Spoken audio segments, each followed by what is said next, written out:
Hello दोस्तों, कैसे हो। सबसे पहले तो आपके चैनल यूट्यूब माई साइंस एकेडमी पर आप सभी का स्वागत है। तो दोस्तों, हमने पिछले वीडियो में देखा था टाइप्स ऑफ रिएजेंट, जिसमें अपन ने पढ़ लिया था इलेक्ट्रोफाइल एंड न्यूक्लियोफाइल। ठीक है दोस्तों, आज हम देखेंगे लेक्चर नंबर 3 में ऑर्गेनिक रिएक्शन के टाइप। ठीक है दोस्तों, तो पहला टाइप है हमारा, यहाँ पर देखेंगे हमारा टॉपिक है कार्बनिक अभिक्रियाओं के प्रकार। ठीक है, जो ऑर्गेनिक रिएक्शन होती हैं वो कितने टाइप की होती हैं, उनको हम एक एक को बारी बारी से अच्छी तरीके से डिस्कशन करेंगे। तो देखते हैं दोस्तों, जनरली हम कार्बनिक अभिक्रियाओं को देखें तो कार्बनिक अभिक्रियाएं 4 प्रकार की होती हैं। तो हम कह सकते हैं यहाँ पर कार्बनिक अभिक्रियाएं कितने प्रकार की होती हैं, 4 प्रकार की। ठीक है, जिनमें से पहली है प्रतिस्थापन अभिक्रिया, जिसे कहते हैं सब्स्टिट्यूशन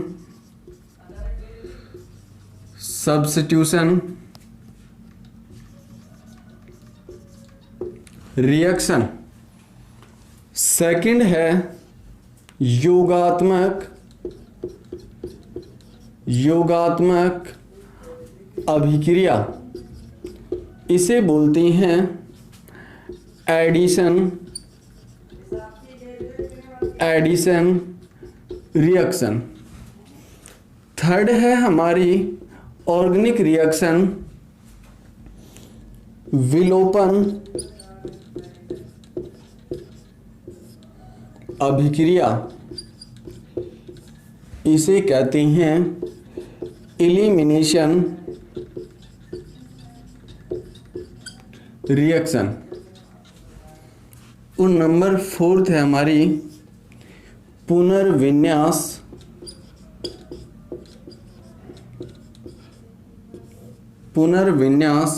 अभिक्रिया, इसे बोलते हैं रीअरेंजमेंट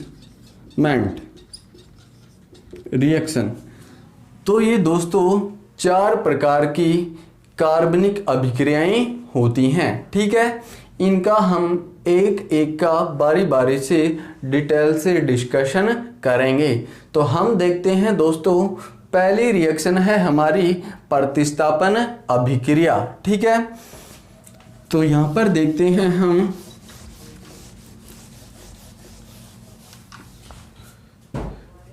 पहली रिएक्शन है हमारी प्रतिस्थापन अभिक्रिया। तो दोस्तों, सबसे पहले प्रतिस्थापन अभिक्रिया होती क्या है। देखो, कोई भी ऐसी अभिक्रिया जिसमें अभिकारक से या क्रियाकारक से अणुओं का निष्कासन तो होता है, लेकिन उनकी जगह कुछ नए परमाणु या अणुओं का क्या होता है, एडिशन होता है, उसे हम बोलते हैं प्रतिस्थापन अभिक्रिया।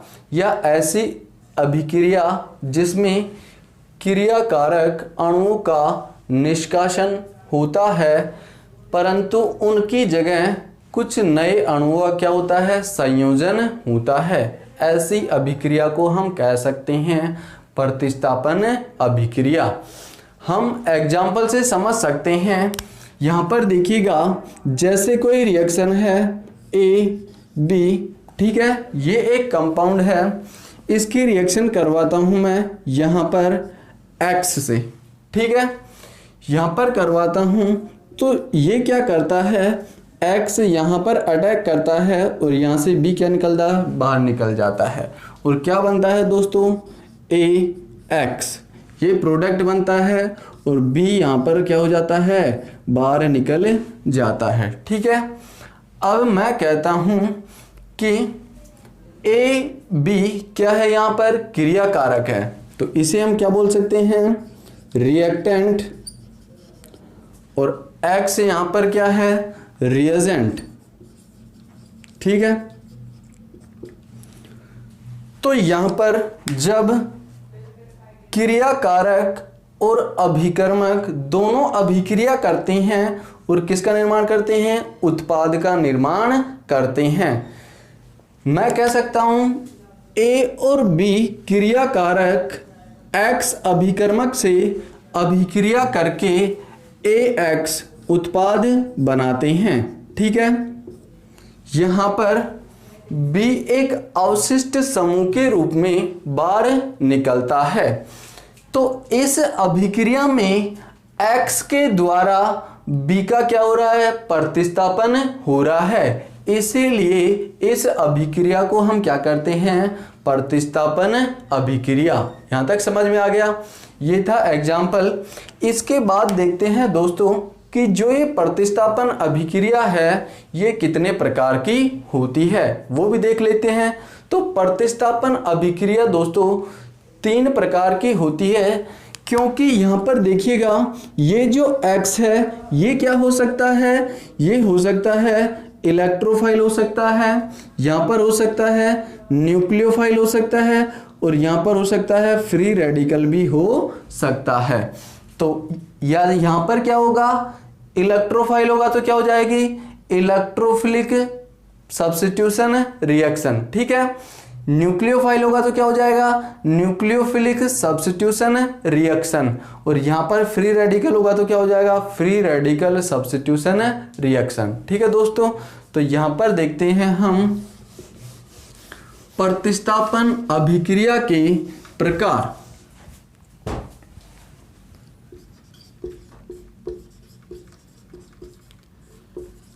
प्रतिस्थापन अभिक्रिया के प्रकार देखें तो दोस्तों ये 3 टाइप की होती है। पहला है इसमें नाभिक स्नेही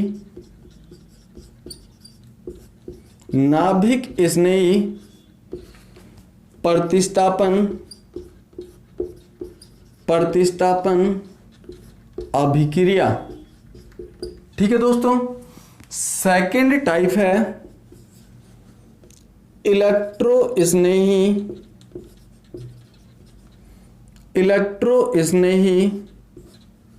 प्रतिस्थापन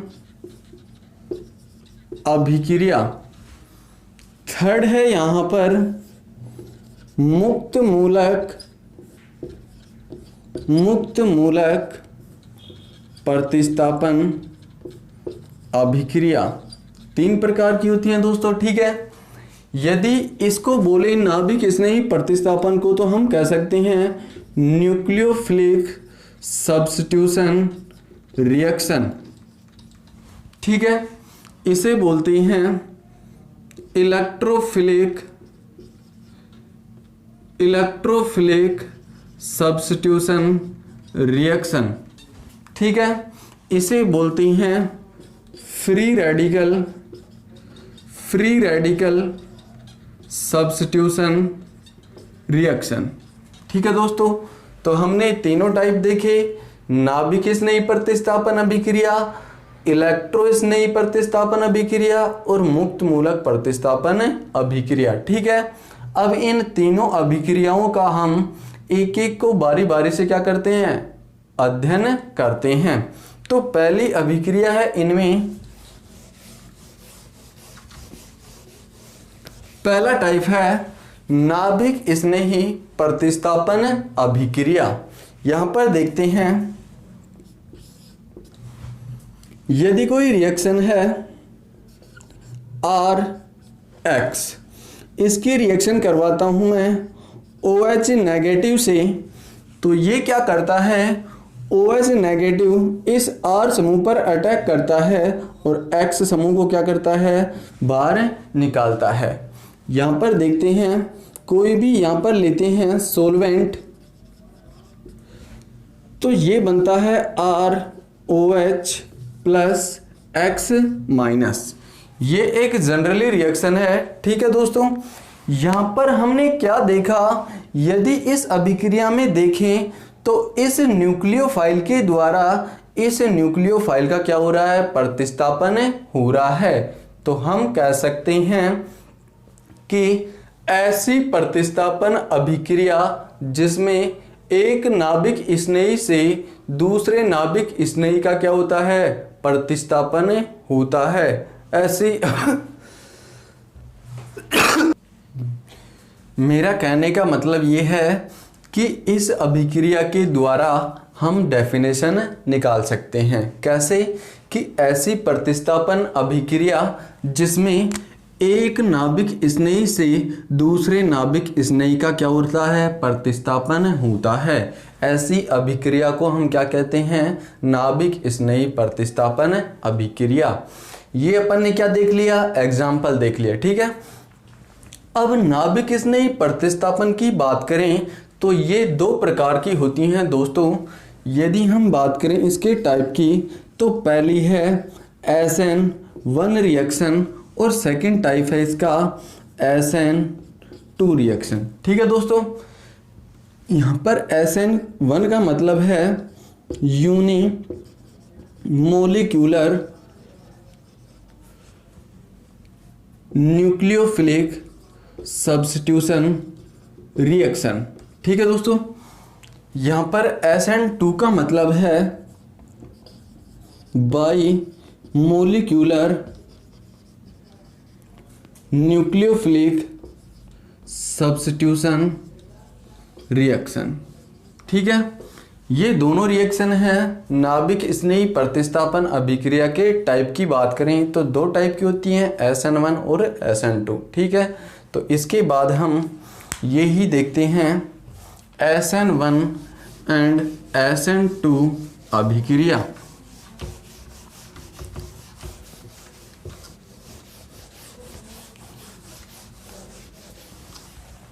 तो यहां पर पहली है हमारी SN1 रिएक्शन, ठीक है।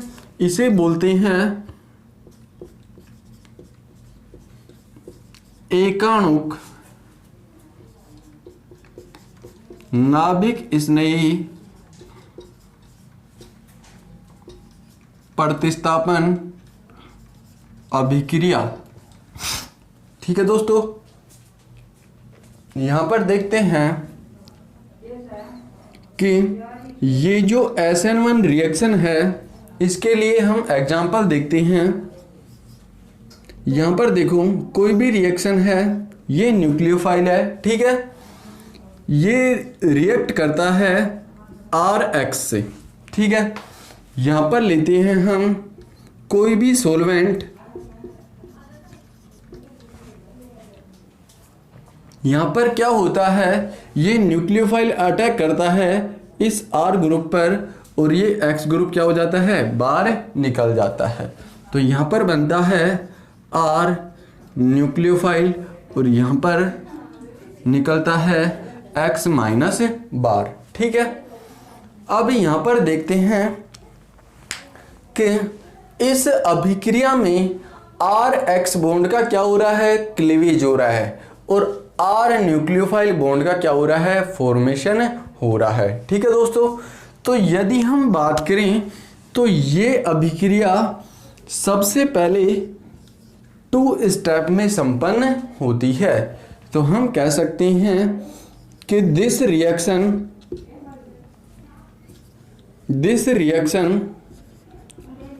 Is 2 step. SN1 अभिक्रिया कितने स्टेप में संपन्न होती है, 2 पदों में संपन्न होती है, ठीक है। इसके बाद पहले पद में यहां पर कार्बोकैटायन का फॉर्मेशन होता है। यदि इस अभिक्रिया में देखें तो पहले पद में किसका निर्माण होता है, कार्बोकैटायन का फॉर्मेशन होता है। यहां पर देख सकते हैं यदि इसके फर्स्ट टाइप की बात करें तो ये क्या है दोस्तों, RH, ठीक है। इस बॉन्ड का क्या होगा, क्लीवेज होगा। यहां पर क्या बनेगा, R पॉजिटिव और यहां पर बनेगा X नेगेटिव, ठीक है। पहला स्टेप में यहां पर जो R है ये क्या है, कार्बोकैटायन का फॉर्मेशन हो गया। इसके बाद ये कार्बोकैटायन क्या करता है, सेकंड स्टेप में न्यूक्लियोफाइल के साथ अभिक्रिया करके ये क्या बनाता है, आर न्यूक्लियोफाइल बॉन्ड का फॉर्मेशन करता है। तो हम देखते हैं इस अभिक्रिया के फर्स्ट पद में कार्बोकैटायन मध्यवर्ती का निर्माण होता है, इसीलिए इस अभिक्रिया के फर्स्ट पद को हम क्या कहते हैं, RDS स्टेप कहते हैं। ठीक है दोस्तों, यहाँ पर देखते हैं जो फर्स्ट स्टेप है ये क्या कहलाता है, RDS स्टेप कहलाता है। यहाँ पर RDS का मतलब है रेट डिटरमाइन स्टेप। ठीक है, यदि बात करें इसकी रेट की तो यहाँ पर रेट डिपेंड करता है इस एल्किल हैलाइड की कंसंट्रेशन पर। ठीक है, तो हम कहें इस अभिक्रिया के लिए ऑर्डर ऑफ रिएक्शन होगी, कितनी होगी, 1। ठीक है दोस्तों, तो इस अभिक्रिया के लिए कोटि का मान 1 होने पर ही हम इस अभिक्रिया को SN1 रिएक्शन कहते हैं। ठीक है दोस्तों, यहाँ तक।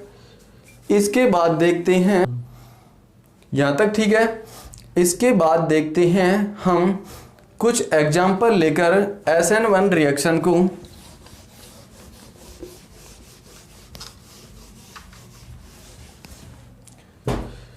यहां पर देखते हैं दोस्तों, एक एल्किल हैलाइड है ये वाला। ठीक है, इसकी रिएक्शन करवाते हैं हम OH नेगेटिव से।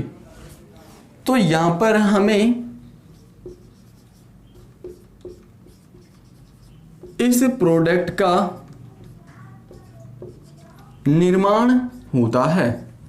ठीक है, यदि इस एल्किल हैलाइड की रिएक्शन हम OH नेगेटिव की उपस्थिति में करवाते हैं तो हमें क्या प्राप्त होता है, एल्कोहल प्राप्त होता है।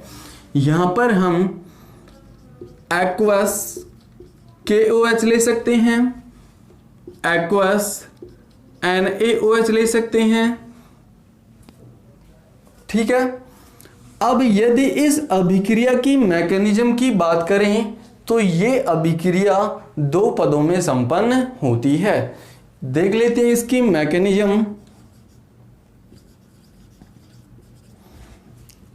फर्स्ट पद में क्या होता है दोस्तों, पहले स्टेप में कार्बोकैटायन का फॉर्मेशन होता है। ठीक है, यहां पर एल्किल हैलाइड लिया ये वाला,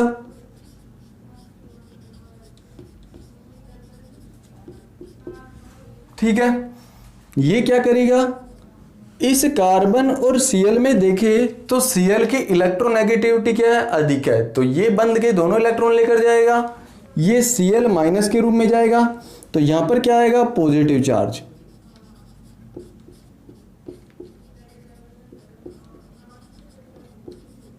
यहां पर Cl नेगेटिव। तो कहने का मतलब फर्स्ट स्टेप में किसका निर्माण हुआ, कार्बोकैटायन का।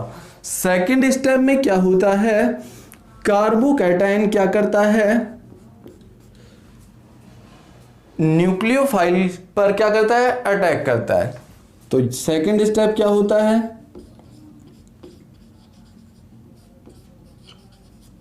ये क्या है, कार्बोकैटायन, ये क्या है हमारा, न्यूक्लियोफाइल। ये क्या करेगा, इस पर अटैक करेगा और किसका निर्माण करेगा, प्रोडक्ट का निर्माण करेगा।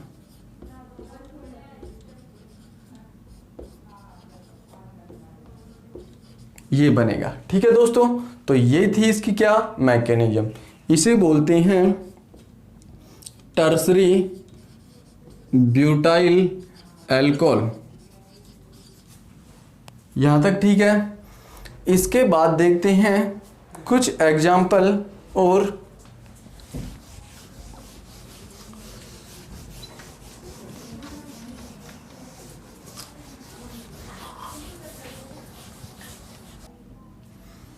यहां पर देखें हम, जैसे ये एल्किल हैलाइड,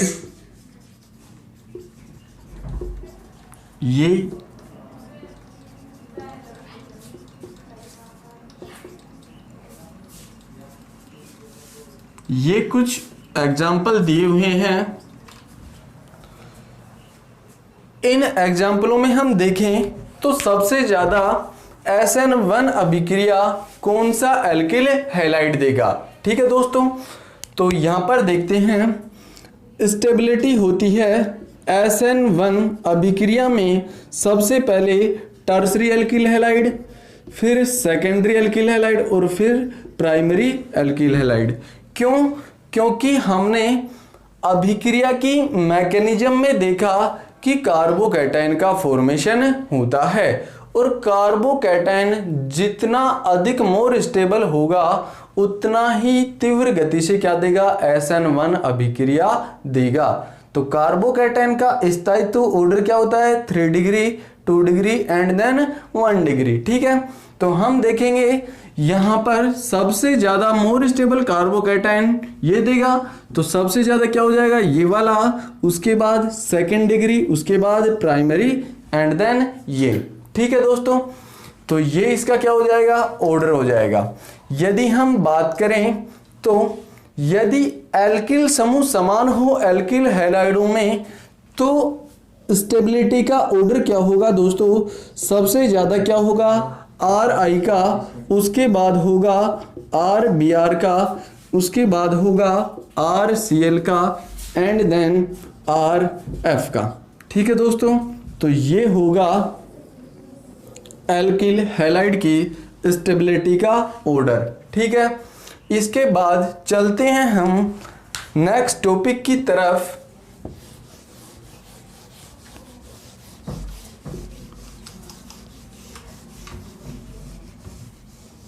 इसके बाद सेकंड टॉपिक है अपना SN2 अभिक्रिया। ठीक है दोस्तों, इसे क्या बोलते हैं, द्विआणुक नाभिक स्नेही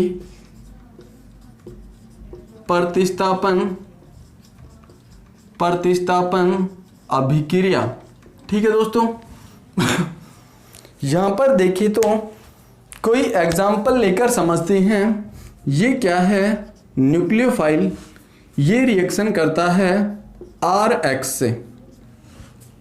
ठीक है, RH से रिएक्शन करता है और यहां पर इंटरमीडिएट बनता है न्यूक्लियोफाइल एंड RH। ठीक है, उसके बाद में ये प्रोडक्ट बनाता है न्यूक्लियोफाइल R+X-। ठीक है दोस्तों, यदि हम इस अभिक्रिया को देखें तो ये अभिक्रिया एक ही पद में क्या हो रही है, संपन्न हो रही है। तो हम कह सकते हैं कि SN2 अभिक्रिया एक पद में संपन्न होती है। ठीक है, इसके बाद देखें तो इस अभिक्रिया में ट्रांजिशन स्टेट का फॉर्मेशन होता है। तो यहां पर देखें ये रिएक्शन कौन सी है, फर्स्ट स्टेप रिएक्शन। यदि बात करें इसकी रेट की तो इसका रेट डिपेंड करता है, इसका रेट किस पर डिपेंड करेगा, इस न्यूक्लियोफाइल पर भी डिपेंड करेगा और इस एल्किल हैलाइड की कंसंट्रेशन पर भी डिपेंड करेगा। तो यहां पर हम देखेंगे कि एक तो करेगा RH की कंसंट्रेशन पर और एक करेगा न्यूक्लियोफाइल की कंसंट्रेशन पर, दोनों की सांद्रताओं पर निर्भर करेगा। तो इसके लिए ऑर्डर होगा 2।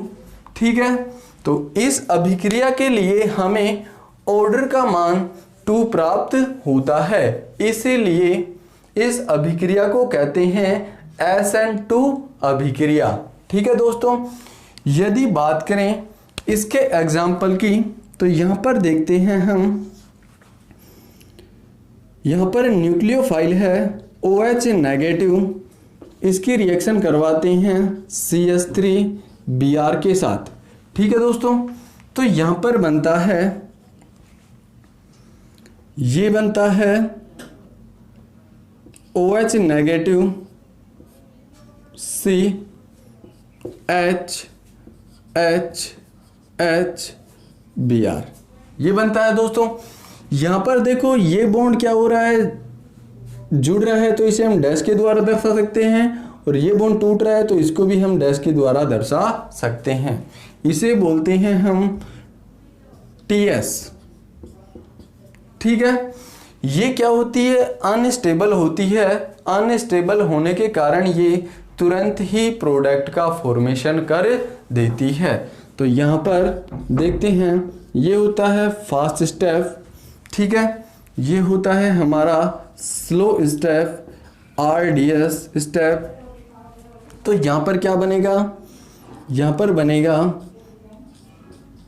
HHH, इसका निर्माण हो जाएगा, और यहाँ पर Br नेगेटिव बाहर निकल जाएगा। ठीक है दोस्तों, तो यहाँ पर देखें तो यहाँ पर होता है वाल्डन इन्वर्जन।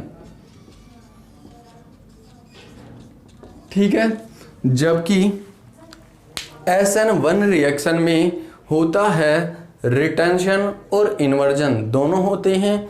यदि आपको SN1 और SN2 अभिक्रिया और भी स्टैंडर्ड लेवल से आप देखना चाहते हो तो आप हमारी प्लेलिस्ट में जाकर देखिएगा, वहाँ पर मिलेगा SN1 व SN2 अभिक्रिया का विद मैकेनिज्म अध्ययन। ठीक है दोस्तों, इसके बाद देखते हैं हम, यदि इसकी स्टेबिलिटी ऑर्डर की बात करें, स्टेबिलिटी ऑर्डर की बात करें तो यहाँ पर होता है 1 डिग्री, उसके बाद 2 डिग्री, उसके बाद 3 डिग्री। कहने का मतलब SN2 अभिक्रिया सबसे अधिक प्राइमरी अल्किल हैलाइड देगा, उसके बाद सेकेंडरी, उसके बाद टर्सरी। ठीक है दोस्तों, इसके बाद चलते हैं नेक्स्ट एग्जाम्पल की तरफ।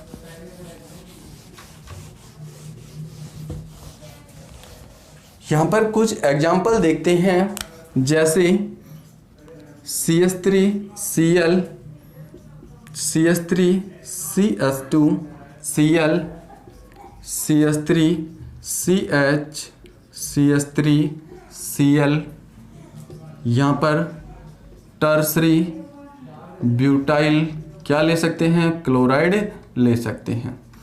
यदि इन अभिक्रियाओं में हमें पूछे स्टेबिलिटी ऑफ SN2 रिएक्शन तो हम क्या बताएंगे, आप बता सकते हो आराम से, तो इसका बताइएगा।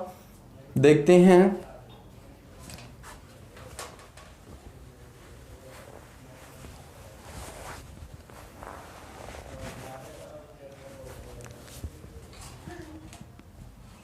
हो गया यहां तक। इसका देखिएगा सबसे ज्यादा कौन सा देगा, हमारा SN2 अभिक्रिया का ऑर्डर क्या है, सबसे ज्यादा प्राइमरी, फिर सेकेंडरी, उसके बाद टर्सरी। ठीक है, तो सबसे पहले क्या देगा, ये वाला, उसके बाद ये, उसके बाद ये वाला। ठीक है, तो ये हमारा क्या हो जाएगा, ऑर्डर हो जाएगा। ठीक है, यदि एग्जाम में आए दोनों की दोनों इंपॉर्टेंट रिएक्शन है तो कैसे लिख सकते हैं, ऐसी अभिक्रिया जिसमें अभिक्रिया का वेग, क्रिया कारक की सांद्रता व नाभिक स्नेही की सांद्रता दोनों की सांद्रता पर डिपेंड करता है, ऐसी अभिक्रिया को SN2 अभिक्रिया कहते हैं। ठीक है दोस्तों, इसके बाद चलते हैं SN1 और SN2 अभिक्रिया में डिफरेंट पर देखते हैं। अगला टॉपिक है हमारा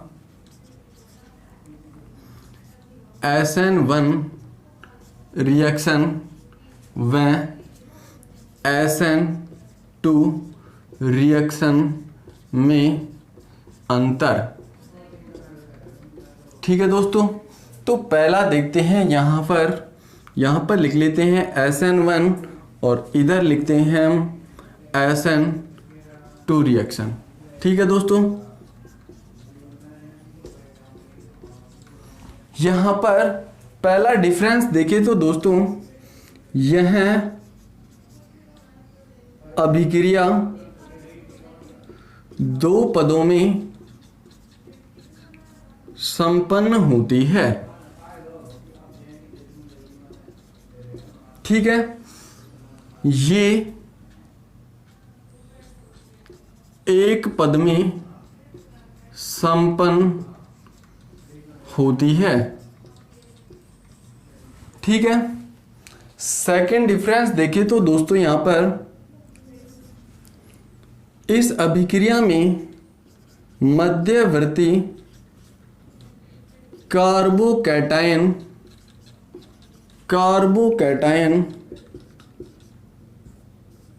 बनता है। इसमें बात करें तो मध्यवर्ती क्या बनता है दोस्तों, संक्रमण अवस्था बनती है। ठीक है, इसके बाद देखें तो एल्किल हैलाइडों का ऑर्डर, एल्किल हैलाइडों का स्थायित्व क्रम क्या होता है, इसमें होता है 3 degree and 2 degree and then 1 degree. ठीक है दोस्तों, यदि इसमें बात करें तो इसमें होता है 1 डिग्री एंड देन 2 डिग्री और 3 डिग्री। ठीक है, इसके बाद फोर्थ नंबर डिफरेंस की बात करें तो दोस्तों, यहाँ पर देख सकते हैं कि यहाँ पर जो न्यूक्लियोफाइल लेंगे वो क्या लेंगे, वीक न्यूक्लियोफाइल।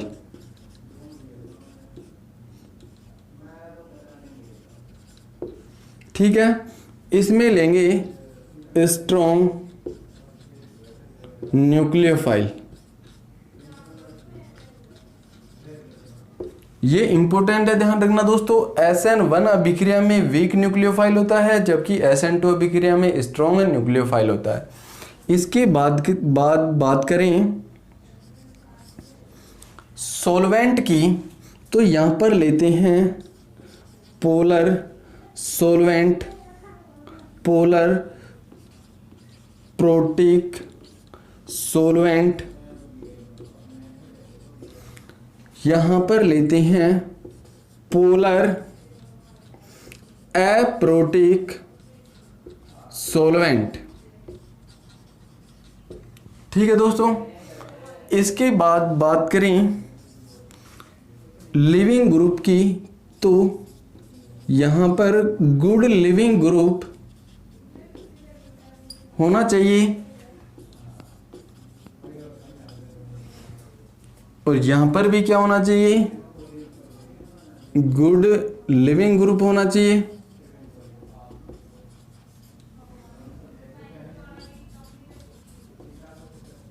ग्रुप होना चाहिए। ठीक है दोस्तों, तो ये थे SN1 अभिक्रिया और SN2 अभिक्रिया में अंतर। ठीक है, इसके बाद हम SN1 व SN2 अभिक्रिया के रेट को हम एक ग्राफ के द्वारा भी दर्शा सकते हैं। यहाँ तक हो गया। इसके बाद देखते हैं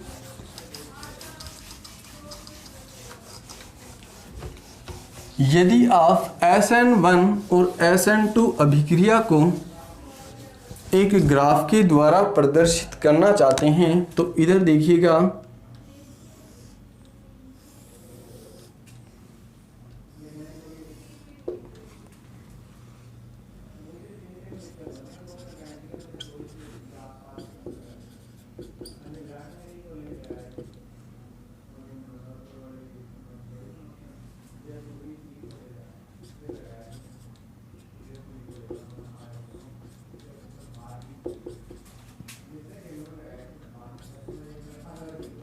यदि हम इस ग्राफ के द्वारा दर्शा सकते हैं कि SN1 और SN2 अभिक्रिया कौन देगा।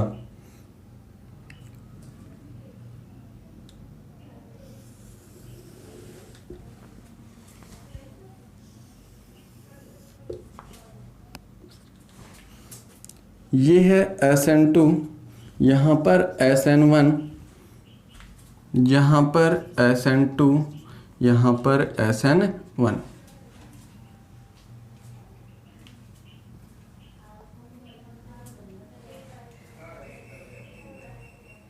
ठीक है दोस्तों, तो यहाँ पर देखिएगा ये SN2 अभिक्रिया प्राइमरी एल्डिहाइड क्या देगा, सबसे कम देगा, जबकि एल्किल हैलाइड में देखें यहाँ पर प्राइमरी, सेकेंडरी एंड टर्सरी, इधर यहाँ पर देखिएगा SN2 SN1, यहाँ पर SN2 SN1। ठीक है दोस्तों, तो ये क्या करेगा कि जो प्राइमरी एल्किल हैलाइड है वो SN1 अभिक्रिया बिल्कुल कम प्रदर्शित करेगा, जबकि SN2 अभिक्रिया क्या देगी, अधिक देगी। यहाँ पर टर्सरी एल्किल हैलाइड पर जाकर देखेंगे तो SN1 अभिक्रिया सबसे ज़्यादा प्रोसीड होगी टर्सरी एल्किल हैलाइड में, जबकि SN2 अभिक्रिया कम प्रोसीड होगी। ठीक है, तो हम ये ग्राफ के द्वारा भी दर्शा सकते हैं। ठीक है दोस्तों, यहाँ तक समझ में आ गया। इसके बाद हम नेक्स्ट टॉपिक की तरफ चलते हैं।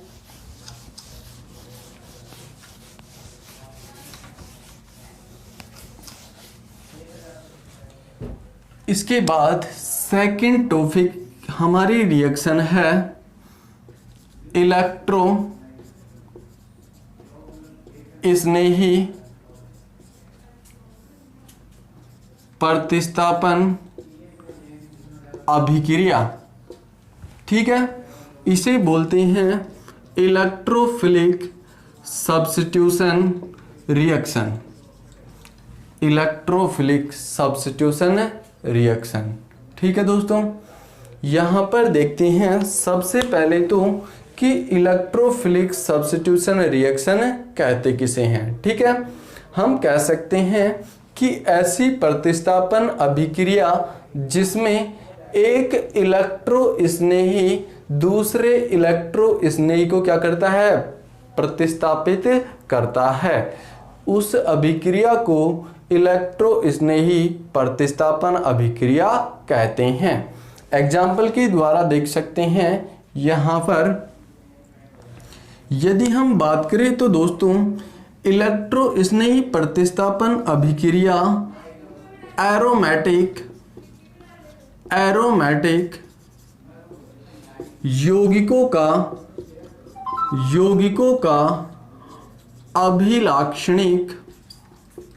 अभिलाक्षणिक गुण है। कहने का मतलब इलेक्ट्रो स्नेही प्रतिस्थापन अभिक्रिया सबसे ज़्यादा एरोमेटिक कंपाउंड देते हैं, इसलिए हम कह सकते हैं कि जो ये इलेक्ट्रो स्नेही प्रतिस्थापन अभिक्रिया है वो एरोमेटिक यौगिकों का क्या है, अभिलाक्षणिक गुण है। जैसे यहाँ पर एग्जाम्पल बात करें तो क्लोरीनेशन, यहाँ पर क्लोरीनेशन ये एक क्या है, इलेक्ट्रो स्नेही प्रतिस्थापन अभिक्रिया है। यहाँ तक देखिएगा।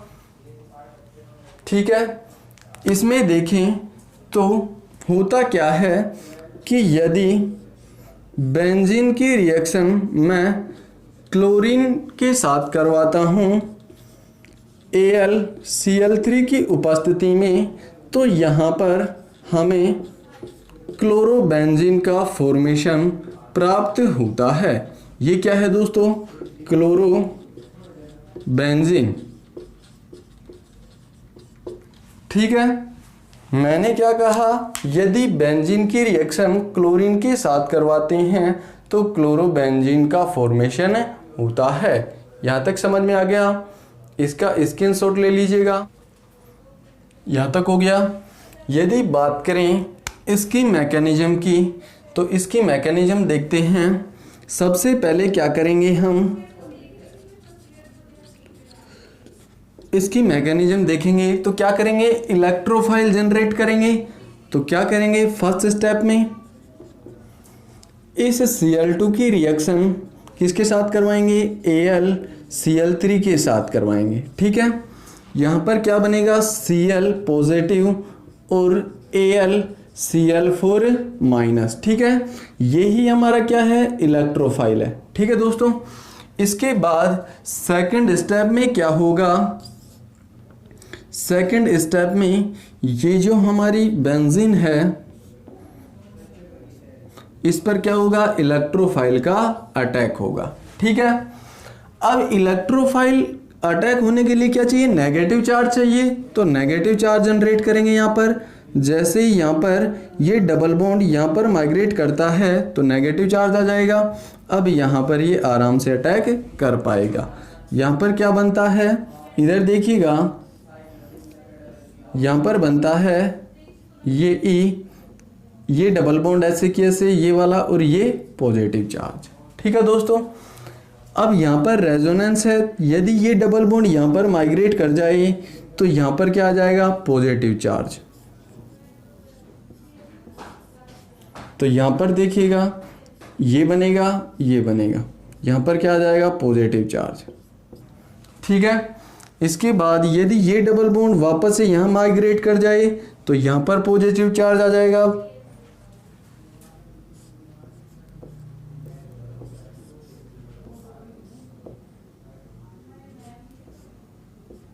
ठीक है, ये बनेगा। ठीक है दोस्तों, यदि बात करें इसमें इसके हाइब्रिड स्ट्रक्चर की तो क्या बनेगी,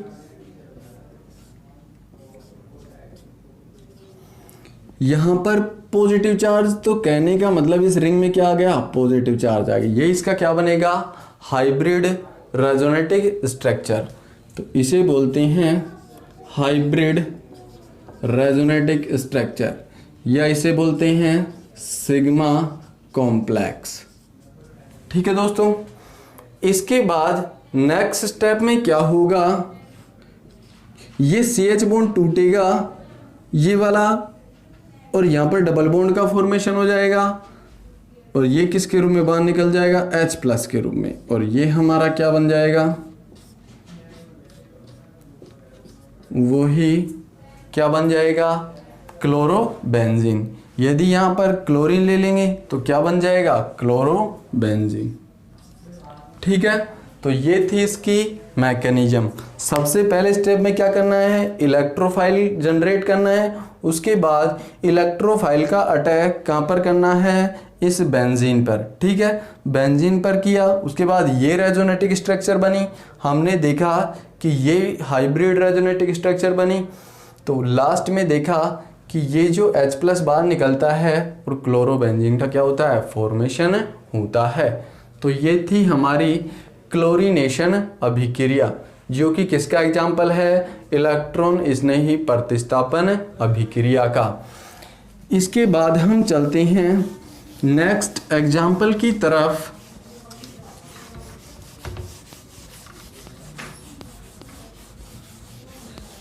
सेकेंड एग्जाम्पल देखें तो दोस्तों, नाइट्रेशन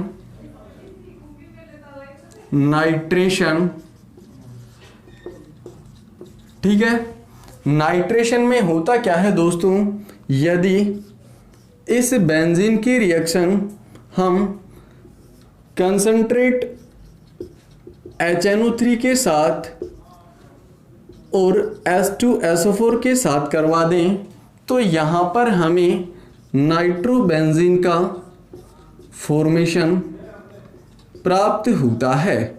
ठीक है दोस्तों, ये भी किसका एग्जाम्पल है, एक इलेक्ट्रॉन स्नेही प्रतिस्थापन अभिक्रिया का। यहाँ पर बनता है नाइट्रोबेंजीन। ठीक है, इसके बाद सेकंड एग्जाम्पल देखें, थर्ड सल्फोनेशन। तो ये भी एक इलेक्ट्रॉन स्नेही प्रतिस्थापन अभिक्रिया है। इसमें क्या होता है, बेंजीन की रिएक्शन यदि हम कंसंट्रेट H2SO4 के साथ करवाते हैं या H2S2O7 जिसे हम बोलते हैं ओलियम, तो हमें बेंजीन सल्फोनिक अम्ल प्राप्त होता है। इसे बोलते हैं बेंजीन सल्फोनिक एसिड। ठीक है दोस्तों, तो ये भी क्या है, इलेक्ट्रॉन स्नेही प्रतिस्थापन अभिक्रिया के ही क्या है, एग्जाम्पल हैं। इसके बाद और एग्जाम्पल देखते हैं यहां पर।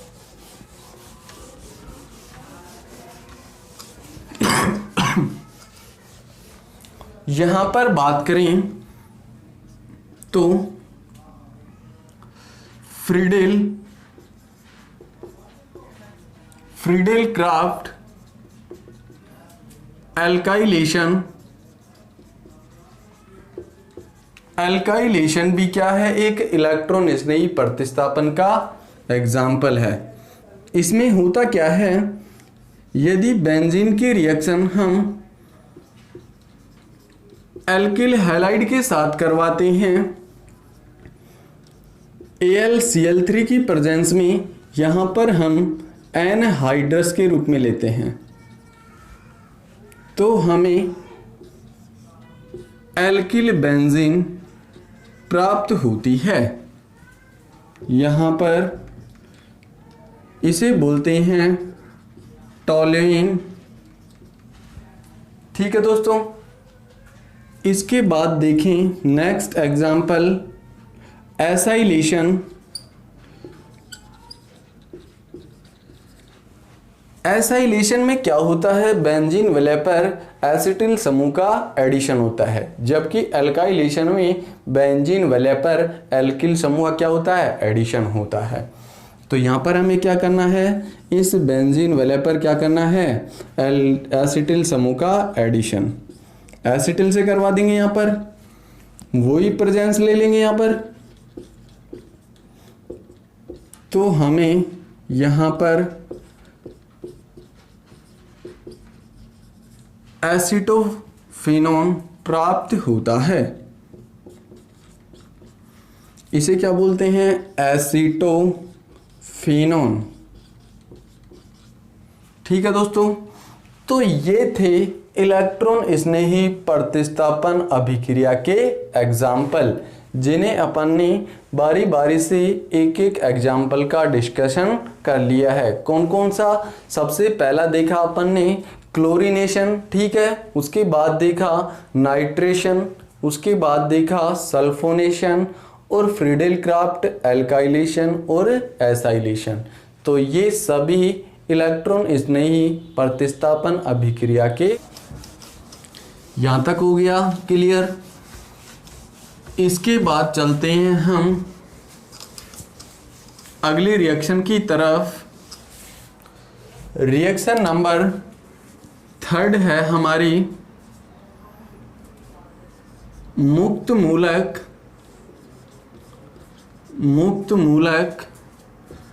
प्रतिस्थापन अभिक्रिया।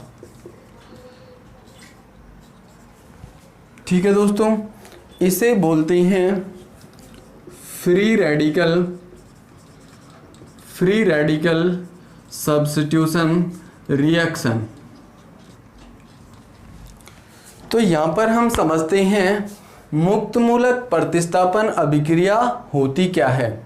दोस्तों, ऐसी प्रतिस्थापन अभिक्रिया जिसमें एक मुक्त मूलक का दूसरे मुक्त मूलक द्वारा प्रतिस्थापन होता है, ऐसी अभिक्रिया को हम मुक्त मूलक प्रतिस्थापन अभिक्रिया कहते हैं।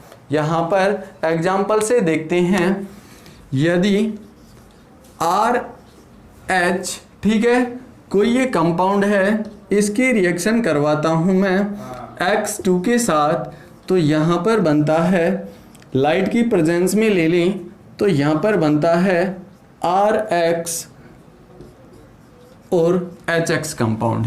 ठीक है दोस्तों, यहाँ पर नेक्स्ट एग्जांपल लेता हूँ, CH4 की रिएक्शन यदि हम Cl2 के साथ करवाते हैं लाइट की प्रेजेंस में, तो हमें CH3Cl कंपाउंड प्राप्त होता है।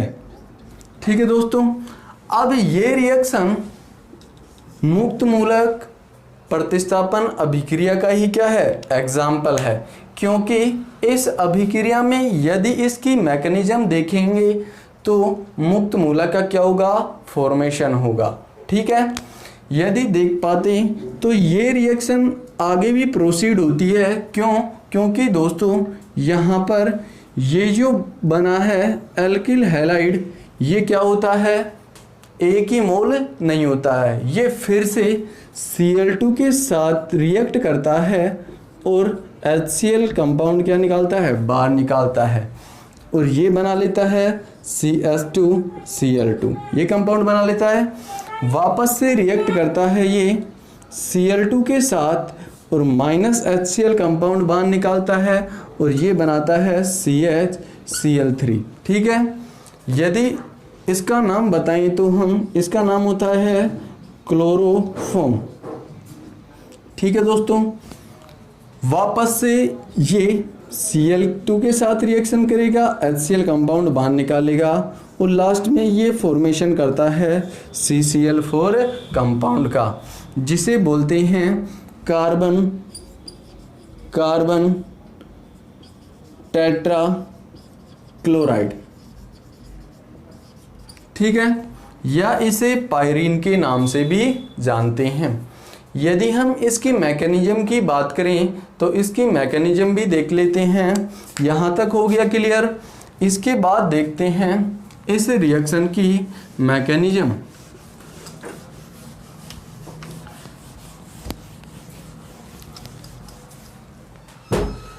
यदि मैकेनिज्म देखें तो सबसे पहले क्या होता है, फर्स्ट स्टेप होता है हमारा प्रारंभक पद। प्रारंभक पद में मुक्त मूलक का निर्माण होता है।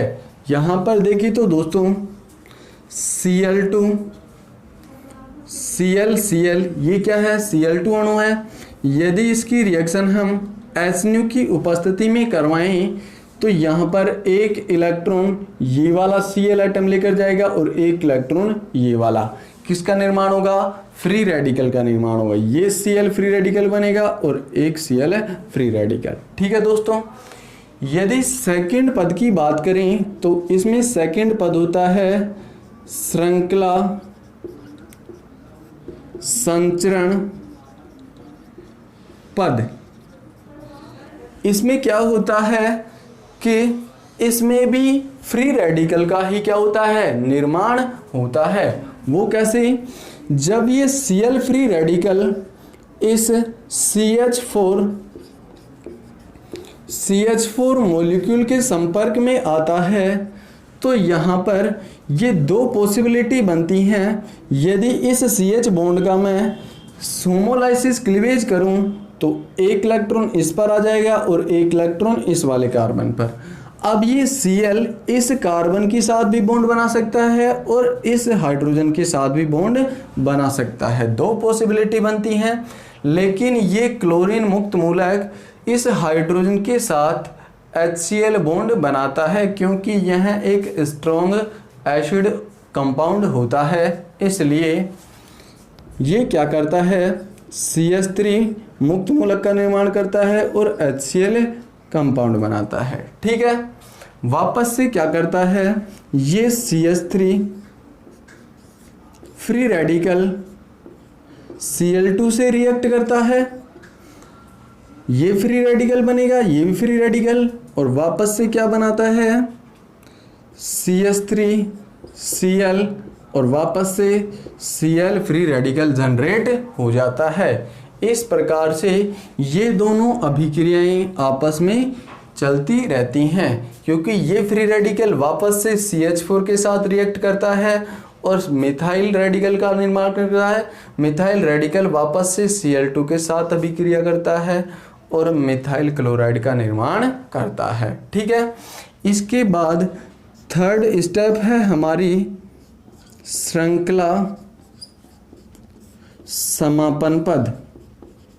समापन पद इसमें क्या होता है कि दो फ्री रेडिकल आपस में जुड़ते हैं और एक सहसंयोजक बंध का निर्माण करते हैं। ठीक है दोस्तों, यहाँ पर देखते हैं कौन कौन से फ्री रेडिकल मिलते हैं। एक बना CH3 फ्री रेडिकल, एक Cl फ्री रेडिकल, इससे बनता है CH3Cl। ठीक है, एक बनता है Cl free radical, Cl free radical, तो यहाँ बनता है Cl2 अणु, और एक होता है CH3 free radical, CH3 free radical, तो इससे बनता है एथेन अणु। ठीक है दोस्तों, यदि दोस्तों ये क्वेश्चन एग्जाम में कई बार कॉम्पिटिटिव एग्जाम में आ गया है कि मैथेन के क्लोरीनेशन में एथेन का फॉर्मेशन होता या नहीं, तो ध्यान रखना मैथेन के क्लोरीनेशन में एथेन का निर्माण होता है, लेकिन ये फॉर्मेशन साइड प्रोडक्ट के रूप में होता है। ये चीज़ ध्यान रखना दोस्तों, ये निर्माण साइड प्रोडक्ट के रूप में होता है। तो ये थी दोस्तों मुक्त मूलक प्रतिस्थापन अभिक्रिया, जिसे हमने विद मैकेनिज्म के द्वारा डिटेल से डिस्कशन कर लिया है। तो ये तीनों हो गई हमारी प्रतिस्थापन अभिक्रिया दोस्तों। ठीक है, यहाँ तक देखने के लिए धन्यवाद दोस्तों। इसके बाद देखते हैं और मिलते हैं अगले वीडियो में। ठीक है।